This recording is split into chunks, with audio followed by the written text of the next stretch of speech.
The 5 oceans of the world, the Pacific, the Atlantic, the Indian, the Arctic, and the Antarctic, cover 70% of the Earth's surface. These oceans are very important resources. A majority of the world's population lives in coastal regions adjacent to oceans. Small photosynthetic organisms called diatoms and huge forests of algae called kelp produce much of our atmosphere's oxygen. The oceans provide an economical way to carry tons of cargo from one continent to another. Much of the world's population depends on harvests from the sea as a source of nutrition. Off the coasts of many continents, petroleum deposits lie beneath the sedimentary rock of continental shelves. Further out to sea, other valuable minerals, such as magnesium and copper, are found. The oceans also play an enormous role in the Earth's weather patterns. Perhaps most importantly, many scientists believe that life as we know it began in ocean tide pools. For these reasons and others, studying the oceans is critical to scientists. Most of the water that fills the oceans is believed to have formed approximately 4.5 billion years ago, when the Earth was alive with volcanic activity. These volcanoes erupted and produced large quantities of water vapor that eventually condensed and fell as rain on the Earth's surface, filling its low-lying basins. Throughout the history of the Earth, the size of the oceans have increased and decreased. During the ice ages, ice in the polar regions increased, while the amount of water in ocean basins decreased. Today, some scientists are concerned that global warming may increase ocean levels and eventually flood coastal cities as a result of the melting of polar ice. Salt composes about 3.5% of the ocean's mass. The salt in the world's oceans is the result of chlorine gas released by ancient volcanoes. That chlorine gas combined with water vapor to form a weak solution of hydrochloric acid. The hydrochloric acid combined with the sodium in the igneous rock that covered much of the Earth at that time to produce salt. This process continues to go on today. The ocean also has a number of other trace elements, such as magnesium, calcium, and iodine. These elements provide the nutritional base for the ocean's animal and plant life.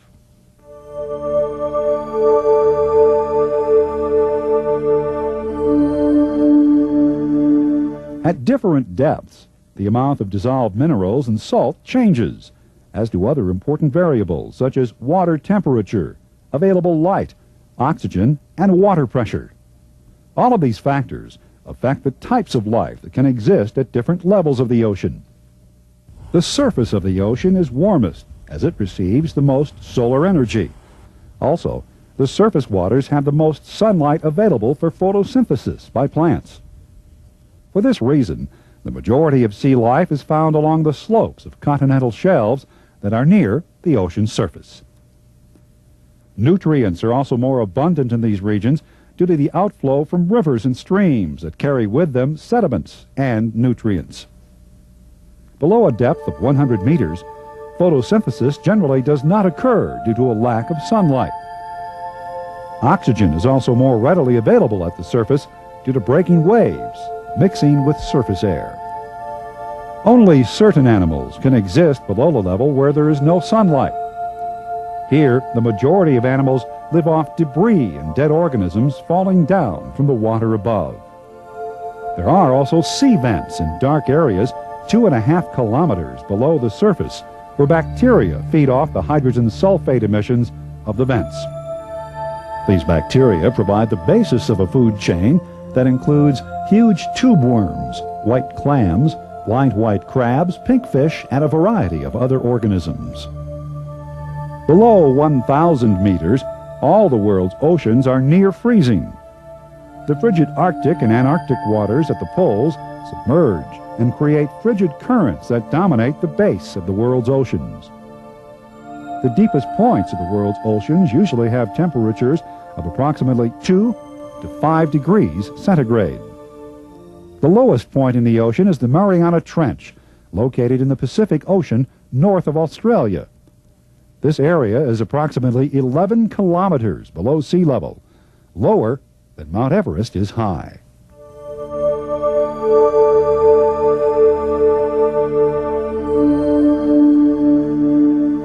Just as the atmosphere above the oceans moves, so do the oceans. Ocean currents are largely the result of prevailing wind patterns, but the shape of the continents and the relative density and temperature of the water affect the flow of oceans as well. Cold currents flow toward the equator, usually on the western coast of a continent, while warm currents flow away from the equator toward the poles. These general cycles create a circular flow in most of the world's major oceans. In most of the areas inside the major current flows, the weather is relatively stable. Ocean currents can be very powerful and move tremendous amounts of water. For instance, the Gulf Stream that originates in the Caribbean Sea is about 240 kilometers wide, 1.6 kilometers deep, and can move 1 million cubic meters of water each second. In comparison, the Mississippi River is 0.8 kilometers wide, 15 meters deep, and discharges only 20,000 cubic meters per second. These currents could also play a major role in determining the climate of coastal regions. For example, the cool currents along the California coast make the temperature there lower than would be expected given the latitude of the region. Likewise, the Gulf Stream that flows by Great Britain, the northern European coast, and Iceland makes the temperature in these regions much warmer than would be expected given their latitude.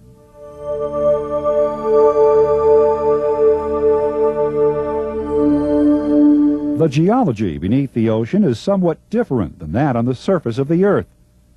One of the major differences is the existence of mid-ocean ridges. These areas are unlike any other on the Earth's surface. As the plates of the Earth's crust spread apart along these ridges, the gaps are filled with lava that rises from the core of the planet. There are nearly 80,000 kilometers of spreading ridges underneath the ocean, creating mountains of igneous rock. In Iceland, the Atlantic Ridge rises above the ocean's surface and runs through the middle of the island. Another interesting feature of the ocean's geology are trenches, which represent the deepest areas found beneath the water. The Mariana Trench is the deepest of these areas. Many trenches, including the Peru-Chile Trench, run adjacent to continental plates. The Peru-Chile Trench is 5,900 kilometers and is the longest of the submarine trenches. The existence of this trench produces a unique situation called upwelling along the coast of South America that allows an unusually high harvest of fish and other seafood. Most continents, however, have continental shelves that are actually part of the continent that is underwater. These areas extend from the shoreline to the shelf edge, which is the boundary between the continental shelf and the continental slope. The slope is the area where the shelf begins to drop off rapidly. Slopes usually end at an active junction where tectonic plates come together. Often, the slope drops off rapidly into a trench. At continental margins that are not along plate boundaries, the continental shelf will tend to be rather broad and end in an area of slight incline called a continental rise, which is created by sediment deposits. An example of a trench coast is the California coast with its high mountains and cliffs, as compared to the flat coastal regions of the southeastern United States. Once past the trench or rise, the floor of the ocean becomes an abyssal plain. These plains are incredibly flat.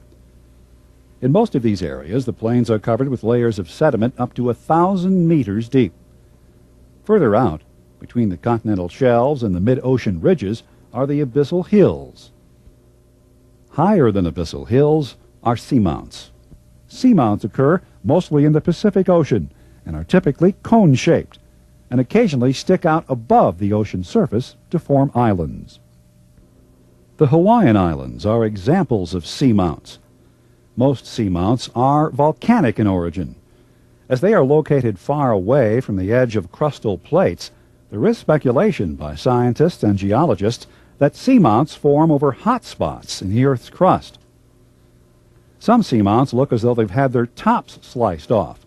These flat-topped peaks are called geos and are thought to be seamounts that rose above sea level and lost their tops due to wave erosion.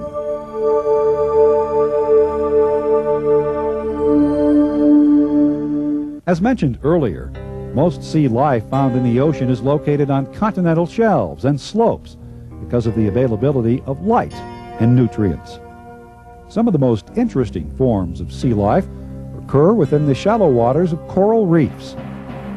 Coral reefs are found only in warmer climates, as the water temperature must be at least 20 degrees centigrade to sustain coral.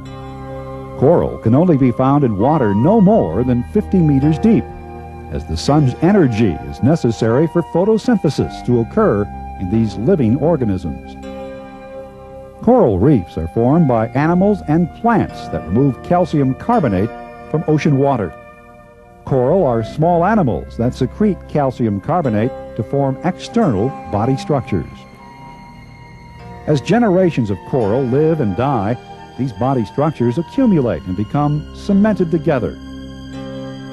Certain species of algae also secrete calcium carbonate that aid in bonding the skeletons together. The whole mass of skeletons grows to create a coral reef. Coral do not move about. They depend on the motion of water to provide them with nutrients and food. There are several types of coral reefs. Fringing reefs, such as those found in Florida and Bermuda, grow close to the shore. Large reefs, separated from continents by large expanses of water, are called barrier reefs. The largest of these is the Great Barrier Reef of Australia, that measures 2,000 kilometers in length. A third type of reef is called an atoll reef. An atoll reef is a circular or elliptical-shaped coral island with a lagoon in the center. Most atolls are found in the Pacific Ocean, where they have built up around the cones of sunken volcanoes.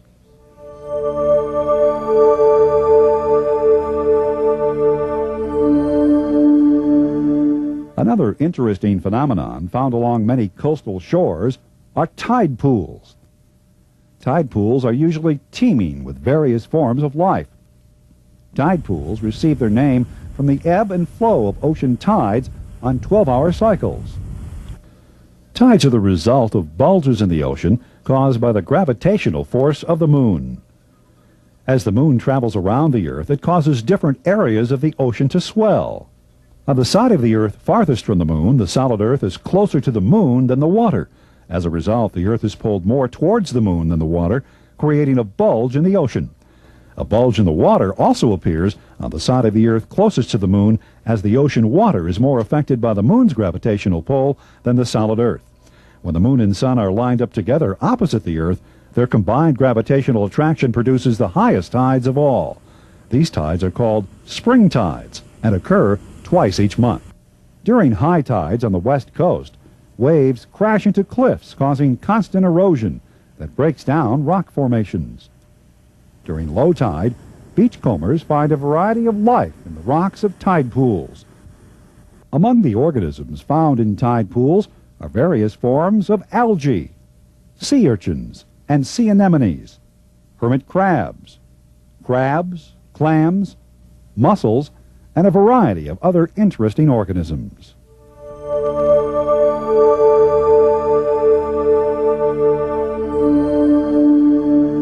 Erosion caused by wave action creates many interesting rock formations, especially along mountainous coasts like those in California, Oregon, and Washington. Ocean waves are largely created by the wind. Out in the open ocean, waves are called swells and move up and down with a constant wave length. But as waves come closer to the shore and the depth of the water decreases, their length also decreases. As the wave's trough begins to touch bottom, the wave slows down. The crest of the wave increases in steepness until it cannot support itself any longer and breaks into foamy surf that washes onto the shore. As the waves break along the shore, most of the water flows back underneath oncoming waves, creating what is referred to as undertow. This flow of water can cause strong currents below the water's surface, that can be dangerous to swimmers and surfers by pulling them down and holding them below the surface.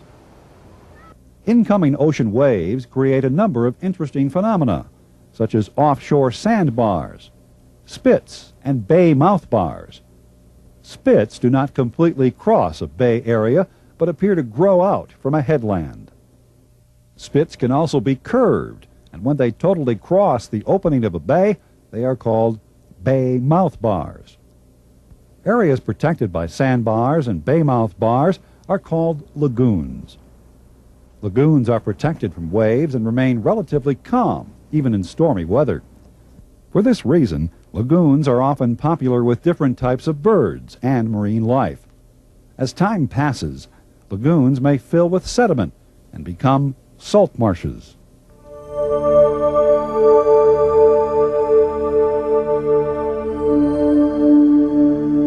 The ocean is studied by a number of different disciplines within the scientific community.